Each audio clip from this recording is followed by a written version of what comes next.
Today I'm joined by Sarah Marshall. Sarah, how are you doing today? I'm doing great, Kimdy. Thanks for having me here. So you are this is your debut novel that we're going to be talking about, the Playa Dust in My Soul. That's correct. Playa Dust in My Soul took me 20 years to write. Yeah. Okay. I was going to ask because I remember reading that it was set in the 2000s. Is that where the story began? Yeah. So Burning Man, the event started in the early 90s. Oh, okay. Uh, it started out as a very tiny event. This artist was going through a breakup. He built this man as an effigy and took it out to an area in San Francisco called Baker's Beach and burnt it. And it was this gathering of his artist friends the first time, and then more people came the next year. And by the third year, it had become so big that they needed to move. That San Francisco said they could no longer do it in San Francisco. So they moved. They were involved with an organization called the Cacophony Society that liked to go out in remote deserts and blow things up Okay. and do all kinds of crazy stuff. So they moved the Burning Man event out to the Black Rock Desert, which is kind of northeast of Reno, probably in one of the most remote desert areas in the United States, and established the event there in the kind of mid '90s. But by '96, it had gotten so kind of crazy that they needed to put some structure around it. So after a couple of tragedies in '96, they started building the city grid, which over time has morphed into the full city. So it started out with a few hundred people, and is now 80,000 people today. My book takes place in the mid 2000s because I started my Burning Man journey in 2000 and kind of developed my experience from there. And there was some unique factors around the mid 2000s that are very different than the fairly civilized event that it is today. So it had enough wild and woolliness to be able to be set there and fit into that time, but it was still structured enough for the event to be effectively like it is today. So Okay. that's a long explanation. Sorry for No, going no, no. on. The more explanation, the better, honestly. And I think it does work really well that your book is set in the 2000s because I think that nostalgia cycle wave is like I think the 80s kind of are petering out in terms of their popularity and nostalgia, the whole Stranger Things and everything ending. And I think 90s and like early 2000s is coming back, so I think that'll help really well in terms of popularity and getting like the popularity of your book out there. Yeah, I hope it becomes popular. Not necessarily so Sarah makes a lot of money, but I do think it really captures an ethos and a sense of the event that if you never go and you read this book, you'll feel like you understand what it would be like on the ground to be there. Okay. Can you talk a little more about the writing process? Because 20 years, it's a long time, but I guess it's like I'm assuming you went through like a lot of first, second, third, probably 10th drafts before you kind of, and how did you like know what like the length was going to be? Did you kind of just like, you planned out the story, like character beats and, just kind of talk about like how that evolved over time, like characters that you added in later on that you didn't originally have, and then character that you took out and stuff like that? Yeah, so I fortunately or unfortunately am an engineer by education. And so I was very structured in my approach originally. First, when I thought of it, I was not a novel writer. I was, a reasonable technical writer, but not a novel writer. So didn't really have the intention to write it. I just had this idea, and I kept trying to convince my more artistic friends to write it, but nobody would bite. So it left it with me to do it. And I approached it like an engineer. I built this whole history of all the characters. I structured very much how things would sequence out, et cetera, et cetera. And I can tell you today that all of that is by the wayside. So because I wasn't a writer and the way I wrote was informational, I wrote thousands of pages of history and backstory and the event, et cetera, et cetera. And it took me 20 years to become a real writer in order to carve a story out of the mountain of information that I had. And as you noted in the process, many of my characters, I didn't get rid well, yeah, I did I guess I did get rid of a few characters that were kind of peripheral, but my main characters didn't go away or add, they've changed radically in the forming of the story. So, I think I've tried to write things safe and black and white originally, and now all the characters are very nuanced and I dug deep into my own psyche to develop these characters that were flawed and broken and had a difficult time engaging other human beings and are suddenly dropped into this teeming community on the playa. And then in terms of community, how have you like built like a community with like the people at Burning Man over the years? Like how is your did you have you been going like every year since your first year? And then how has it changed from like your first year when you went there to like yeah, I don't know if it already happened this year, but if not, last year basically. Yeah, so I of the since the 25 burns that have happened since my first time, I've hit 22 of them, I think. So I haven't gone every year, but most years. Um, and when I first went to Burning Man, and a lot of my story is based on who I was back then and what I had to go through in order to be a part of it, was I was not in community with anybody. I was feeling very isolated. I was feeling very like I didn't have a community to depend on and couldn't have a community to depend on. And Burning Man was it very much disrupted that conversation I was having with myself because it was very much about being part of community regardless. So, um, that first year and my first experience, which I'm sure we'll get into more within my characters, how I kind of mapped that into my characters. Um, that first year that I felt so isolated and alone, I remember when I drove off the playa that year, I was talking to the guy that I was riding back with me, and I said, I think I'm finally ready to be at Burning Man," and it was over. So, um, I had to go back eventually to have a real Burning Man experience and community, but I became part of a camp which grew into a very large village, and we've had anywhere from 60 to 300 people each year in that village doing different things. So over the years, I have camped with literally thousands of people that some have become very close friends. Others I still have fond memories of and still talk with occasionally, but very much went from being very isolated as a person to very much in community and a leader of the community uh, at Burning Man. Okay. Could you talk a little more about the characters in your book, kind of like the story for people who might want like a little synopsis of like what they might be reading? Yeah.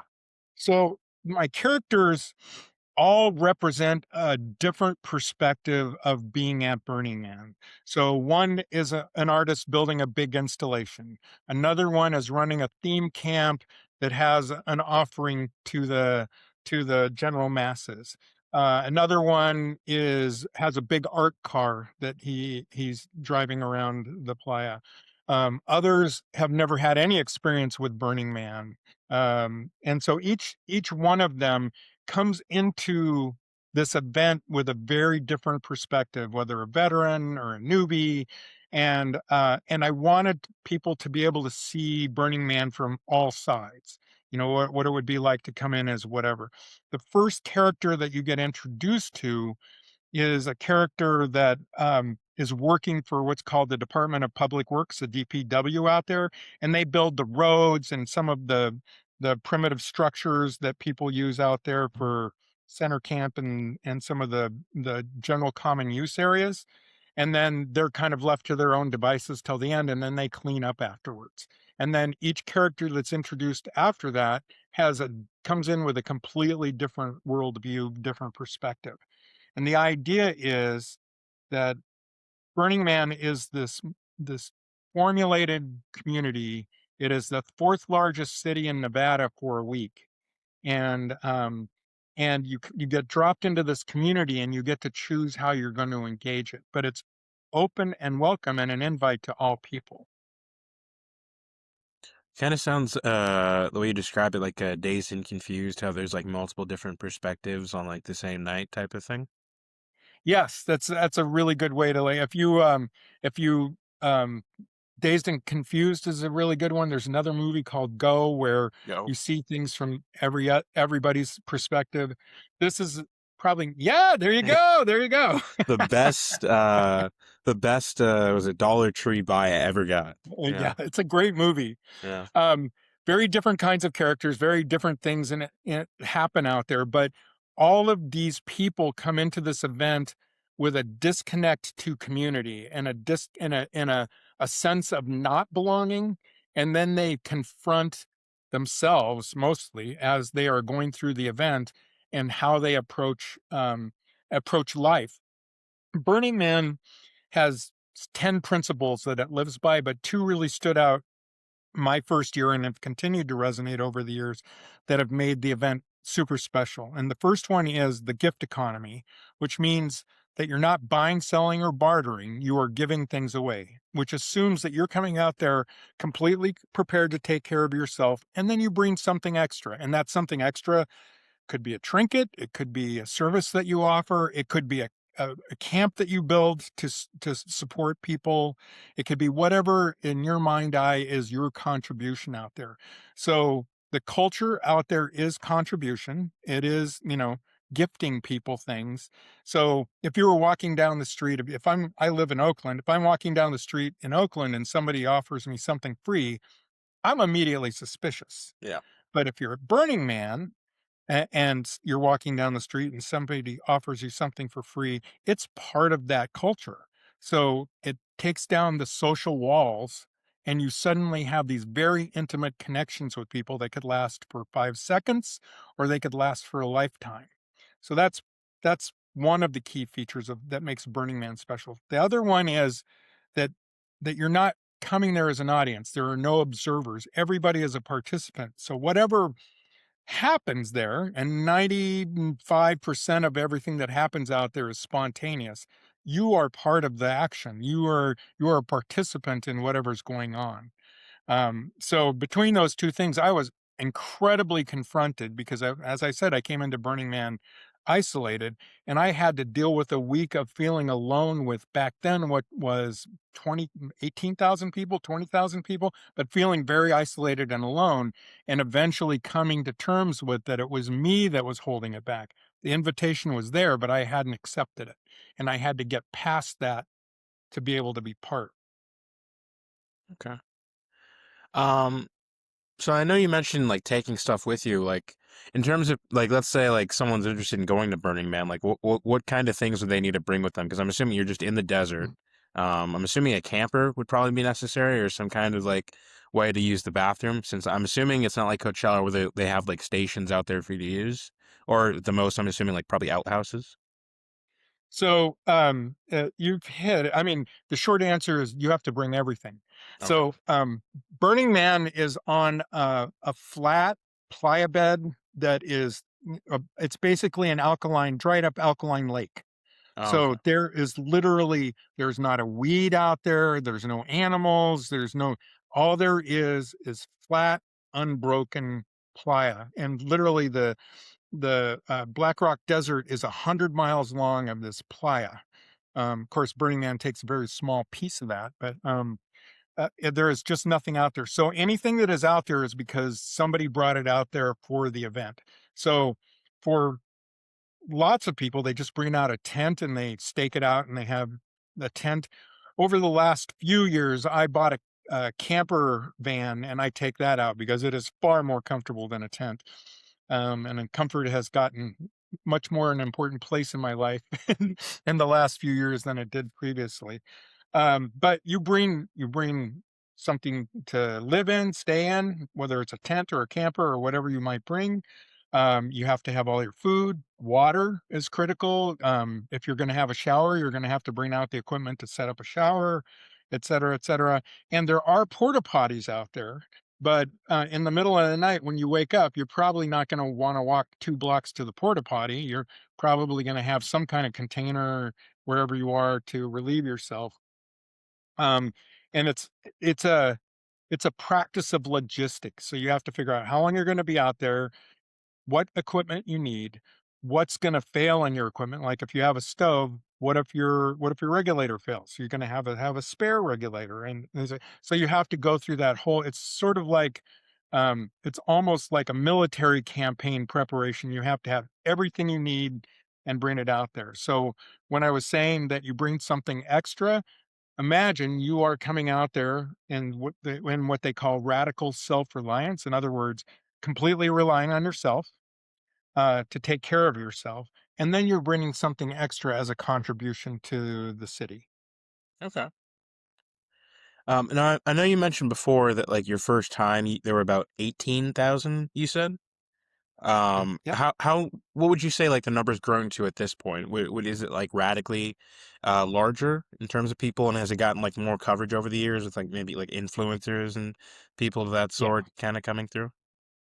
So the time frame that I have in the book, there's about 40,000 people. It's about mid 2000s, about 40,000. Today, it's about 80,000 people a year. Wow. So it's a full-size city, and with that has come lots of things. So traffic regulation and a lot more structure in the desert, a lot more caretaking to make sure that the desert isn't damaged in any way.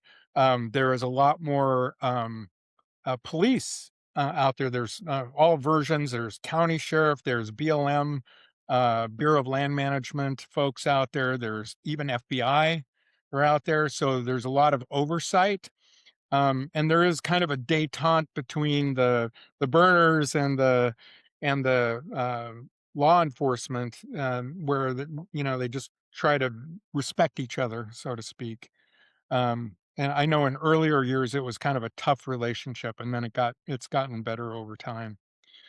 So it's a very large event. A lot of negotiation between the Burning Man organization and BLM to have it out there every year. There's a lot of contribution that goes to local towns and the Native Americans on the reservation out there, so that Burning Man as an event is a contributor to the economy and the ecosystem out there. And then let's say you were pitching Burning Man to, I guess, the audience. Well, how Mhm. would you do it in, let's say, like a 1 minute pitch of just like you're trying to sell Burning Man to like new people? So I would never sell Burning Man because it's a very intense event. It's the weather conditions. It can be up in the hundreds. It could be down to freezing. It could be rain. It could be mud. It could just be dry and hot. You never know what you're going to get. Plus, you have the event itself and all the stuff that's going on in the event, which can be psychologically intense. So I never would try to talk somebody into it. However, if somebody were interested, I would say go out there, be ready to experience whatever it is you want to experience out there, whether it's the art, the music, quiet and solitude time, because that's place you can find out there as well. Communing with people that you love. Decide what it is that you want, and you'll find it there. You have an ability to kind of move in the direction you want to support yourself. And if you should choose to go out there, then do it open-eyed that you're going to have to do a lot of work to prep to support yourself. It's not just about going out and wearing costumes and partying. It's about building a city, running a city, being generous with other people, and then it goes away at the end of the week. Okay. And then you mentioned before that like it's changed over the years. Do you see it becoming a bit more commercialized going forward? Or do you think that that aspect of it is never going to like truly become like a problem? I would say the changes have made it a little safer and more about managing the number of people that are there, which is, 4 times over 4 times when I first went there.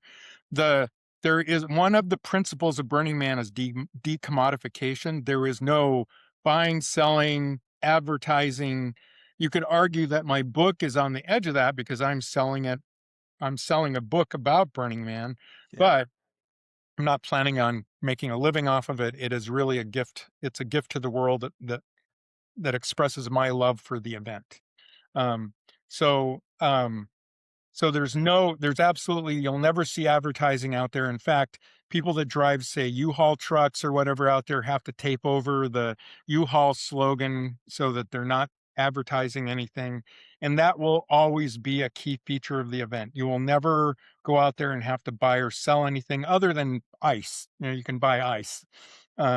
They used to be able to buy coffee, but they're no longer selling coffee. They're just giving it away now. Um, I feel like, yeah, you've said so much, and it feels like we've been talking for like a long time, but I've checked, it's only been 21 minutes, but, yeah, I don't really have any other questions, aside from just like, I guess some closing thoughts. You've really kind of like helped open my eyes to this whole thing, in the short span of time. I really find it interesting and just like this whole process and this community that you talk about. I do wonder, are there other, oh yeah, I do have one last question. Or Mm. were there any books that like inspired your kind of writing process throughout this whole period? There there were I looked for books that kind of unveiled characters in a piecemeal fashion, so you got to know each character a lot. I w- I finished up this book in this at the end of 2025, and this is going to sound really funny, but the thing that inspired me most in writing style as I was finishing up and making sure that I had good hooks in there to move people forward in this is watching Andor. No. That's um, b- and it's because it's a story that takes multiple characters' point of view and shows you something that's happening from multiple perspectives. And it takes the quote unquote bad guys and shows them in a light of gray and humanity. And it Mm, shows the quote unquote good guys and does not make them wear white hats. They are definitely messy people and contribute their own mess to the situation as well as doing good things. And for me, that cemented that my characters all had to represent real people, flawed people. And in fact, me as a trans person, I went out there feeling very isolated because my identity was stuck in being trans and feeling like I was separate from everybody else. And I went out to a culture that they could care less. Being trans was the least interesting thing about me. So I had to really look at my identity based on that and have to adjust that I was the one holding myself back rather than anybody who was telling me I wasn't invited in. So between between looking at the multi-character perspectives, making every character a real character, not a white hat or a black hat, and being able to look at what you do internally to hold yourself back from participating and being part of something was a super important aspect for me because the event is the event and Burning Man is interesting and it does provide a culture and a place where you can be different than you ever are anywhere else and experiment with who you are. It still ends up being about people and real issues that you deal with and being part of something else. oh, well, I can't think of anything else to say in response to that. That's a great closing point. Like to end it here on a very high note. Thank you again, Sarah, for being on this episode. And I implore everyone to go check out Sarah's book, Playa Dust in My Soul. Where can we find that? I'm assuming Amazon. You can find it in Amazon, or you can go to my website, which you Okay. can both either link to the book or to get hold of me. And that website is all one word, playadustinmysoul.com. Okay. All right. Well, thank you again, Sarah, for being on this episode. Thank you to everyone who's listening. Have a great day and goodbye. Yeah, great to meet you.